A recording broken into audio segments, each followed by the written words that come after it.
2½ வருஷமா விருச்சிக ராசிக்கு 4வது வீட்ல சனி பகவான் இருந்தாங்க. 10வதுக்கு கடந்த ஒரு 9 மாசமா கிட்டத்தட்ட ஏப்ரல் 21ஆம் தேதியிலிருந்து டிசம்பர் பார்த்தோம்னா, ஒரு 8 மாத காலங்கள் 4ல ராகு இருந்தாங்க. 4ல ராகுவையும் 4ல சனியையும் வச்சுக்கிட்டு விருச்சிக ராசிக்காரர்கள் பட்ட பாடு என்பது கொஞ்சம் நெஞ்சமானது இல்ல. எல்லாம் இருக்கும் சார். அரிசி இருந்து, பருப்பு இருந்து, அறுசுவையோட சாப்பாடு இருந்தாலும் கூட கஞ்சி குடிச்சிட்டு வீட்ல படுத்து தூங்குற நிம்மதி இல்ல அப்படின்னு நெனச்சு வருத்தப்பட்ட நாட்கள் அதிகம். சுகம் என்பது பார்க்க முடியலையே, சந்தோஷம் என்பத உணர முடியலையே, காசு இருக்கு, பணம் இருக்கு, நிம்மதி இல்லையே அப்படின்னு தான் புலம்பிட்டு இருந்தீங்க.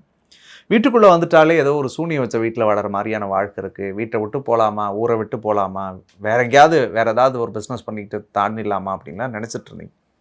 எப்பவா நம்ம வாழ்க்கை மாறும் அப்படின்னு எதிர்பார்த்த உங்களுக்கு தான் இறைவனுடைய அருளோடு 9ல குரு வரப்போறார் 2026 மே மாசத்துக்கு பிறகு.